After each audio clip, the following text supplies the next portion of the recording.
अधिकारियों कर्मचारियों को करना होगा थोड़ा और इंतजार, अक्टूबर में हटेगा तबादलों से प्रतिबंध।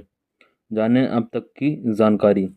तृतीय और चतुर्थ श्रेणी कर्मचारियों के जिले भर के भीतर तबादले करने का अधिकार प्रभारी मंत्रियों तो राज्य स्तर पर विभागीय मंत्री के अनुमोदन उपरांत तबादले होंगे। मध्य प्रदेश के सरकारी कर्मचारियों, अधिकारियों और पुलिसकर्मियों को तबादले के लिए थोड़ा और इंतजार करना पड़ेगा, क्योंकि सीएम डॉक्टर मोहन यादव की अध्यक्षता में मंगलवार को हुई कैबिनेट बैठक में बहुप्रतीक्षित तबादला नीति 2024-25 को लेकर चर्चा तो हुई, लेकिन कोई प्रस्ताव नहीं लाया गया। खबर है कि बीजेपी सदस्यता अभियान प्रभावित न हो, इसके लिए नई तबादला नीति को फिलहाल अक्टूबर तक के लिए टाल दिया गया है। दरअसल कैबिनेट बैठक में अनौपचारिक चर्चा में मंत्रियों ने सीएम के सामने अपनी बात रखते हुए कहा कि राज्य में 2 सालों से तबादलों से प्रतिबंध नहीं हटाया गया।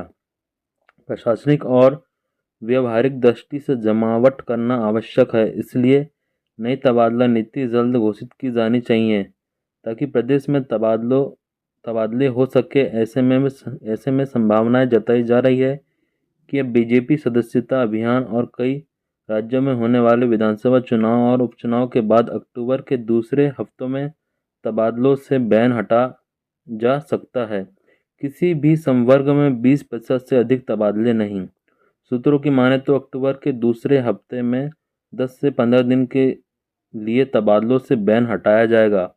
नई तबादला नीति के तहत एक निश्चित अवधि में प्रशासनिक और स्वैच्छिक आधार पर तबादले होंगे, लेकिन किसी भी संवर्ग में 20% से अधिक तबादले नहीं किए जा सकेंगे।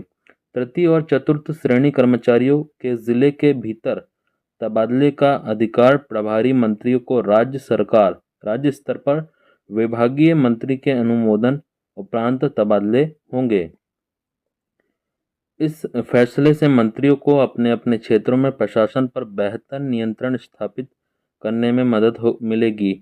चर्चा तो ये भी है कि कई जिलों के कलेक्टर और कमिश्नर को इधर से उधर किया जा सकता है। नई तबादला नीति में गंभीर बीमारी, प्रशासनिक स्वेच्छा सहित अन्य आधार स्थानांतरण को प्राथमिकता दी जा सकती है। चुनाव के चलते लग गया था तबादलों पर प्रतिबंध। तो दोस्तों, राज्य सरकार आमतौर पर प्रतिवर्ष मई जून में तबादलों से बैन हटाती है। इसमें अधिकतम 20% तबादले का अधिकार विभागीय मंत्री को दिया जाता है, लेकिन इस बार लोकसभा चुनाव के लिए मतदाता सूची तैयार करने के लिए कार्यक्रम की घोषणा के साथ ही तबादलों पर बैन लग गया था।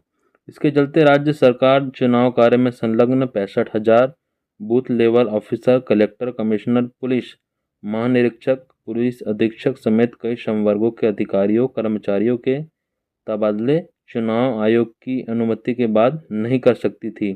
हालांकि इस अवधि में केवल उन्हीं अधिकारी कर्मचारियों के तबादले हुए जो प्रशासनिक दृष्टि से बहुत जरूरी थे।